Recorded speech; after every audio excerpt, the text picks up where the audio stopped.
tanto comer acá de mañana que yo digo, sí, voy a traer cosas de mentira, porque así por lo menos las puedo llevar de vuelta, porque si no me comen absolutamente todo. Bueno, como les decía... La manzana te la comiste vos la semana pasada. Morfate vos, que te haces el magnánimo. Andá, ratón. Acá tengo una, ¿querés? Rata.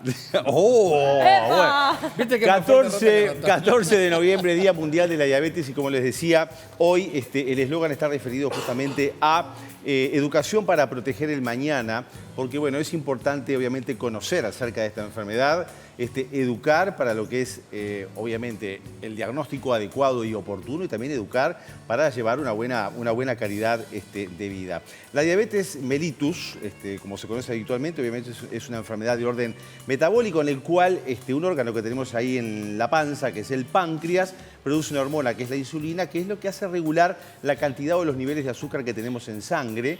Bueno, a veces cuando no tenemos insulina suficiente o esa insulina no puede actuar de manera adecuada, los niveles de azúcar suben en sangre y eso puede traer complicaciones a veces agudas importantes y a veces no sentir absolutamente nada y esos niveles de azúcar se van manteniendo sostenidamente a lo largo del tiempo sin un diagnóstico y nos va trayendo muchas complicaciones que no es el tema que vamos a estar abordando en el día de hoy. Creo que teníamos ahí en la primera...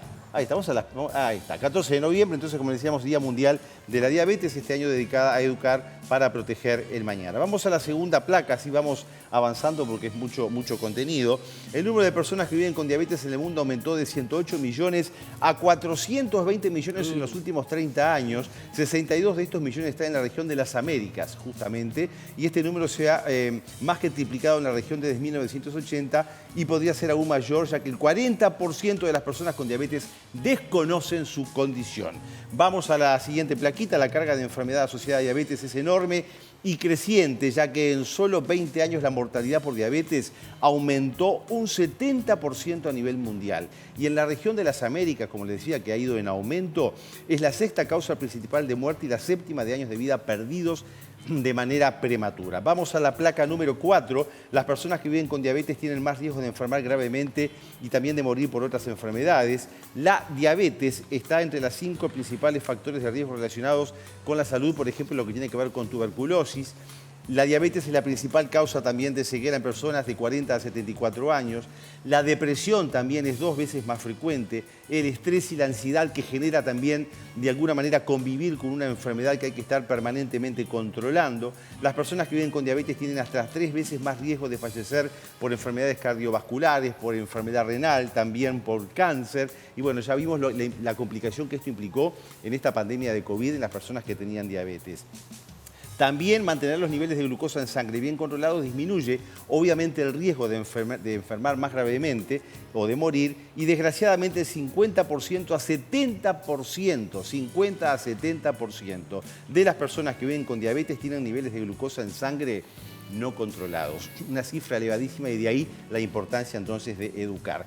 Mire el equipo de arte aquí del canal, qué bonito este iceberg que nos preparó, porque justamente lo que sale o lo que emerge del agua son los casos conocidos que a veces llegan al diagnóstico porque tienen sintomatología muy florida, muy clara, pero hay un gran componente que está por debajo justamente del agua, que es el gran signo de interrogación. Mucha gente vive con diabetes sin saber que tiene diabetes. Entonces, ¿qué ocurre, por ejemplo, con las personas que ya tienen algún síntoma claro y por eso consultan? La aparición de visión borrosa, a veces las candidiasis o enfermedades por hongos, sobre todo a veces a nivel genital, la piel seca y el picor. Son todas situaciones aspectos clínicos que se presentan en una persona con diabetes que está descompensada, el cansancio o la fatiga.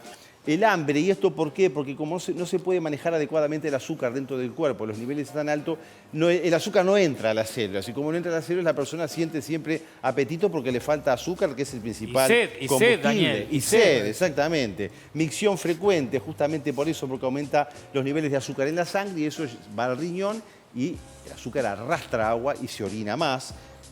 Heridas que no cicatrizan, que es muy frecuente y causa a veces de preocupación. Como decía acá el alumno Fablet, sed extrema es otro de los aspectos, ¿sí? Conducta irritable, sobre todo cuando hay descontroles importantes en los valores y en los valores de azúcar. Y la boca seca es otro de los aspectos. O sea, todo esto es para cuando ya tenemos síntomas floridos que nos llevan a un diagnóstico. Pero a veces la cosa transcurre ahí, asintomática, y no sabemos qué es lo que pasa.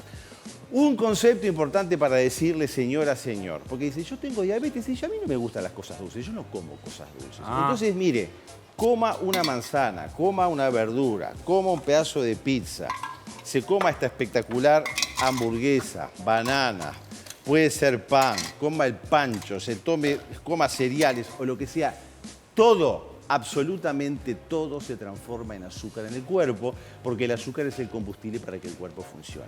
¿Queda claro? No tiene nada que ver con que coma o no coma azúcar o haya pasado su vida comiendo postres o cosas dulces. La diabetes simplemente es eso. Hay un descontrol metabólico, la insulina no ayuda a manejar los niveles de azúcar en sangre y eso genera la enfermedad. Pero Dani, el diabético Sí.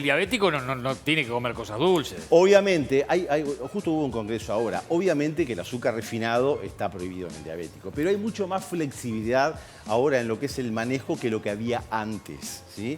O sea, ahora se permite, pero se permiten más cosas. Obviamente que si tú tenés diabetes y yo no tengo diabetes y voy a comer una porción de torta, capaz que yo me puedo permitir comer una porción más grande que la que tú, que sos diabético. Lo que no quiere decir que no puedas comerla si estás bien controlado y bien monitoreado y estás bien tratado. O sea, es que en ese sentido creo que se ha aumentado la flexibilidad. Diagnóstico, esto es algo importante porque todos a veces vamos a pincharnos el dedo a la farmacia, a cualquier lugar. Eso no es una forma diagnóstica. El pinchazo en el dedo es para hacer un monitoreo de cómo vamos con una enfermedad. No diagnostica. La forma de diagnosticar es esta: tener síntomas de diabetes, cualquiera de estas cosas que vimos acá, más una medición de azúcar en sangre, cuando nos sacan sangre de la vena, mayor a este valor. Eso es diagnóstico de diabetes.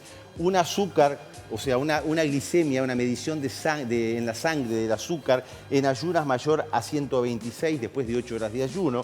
O bien lo que se llama prueba de tolerancia oral a la glucosa, cuando nos dan a tomar glucosa y nos miden a las 2 horas si ese valor es mayor de 200. Esto es lo que conforma el diagnóstico de diabetes.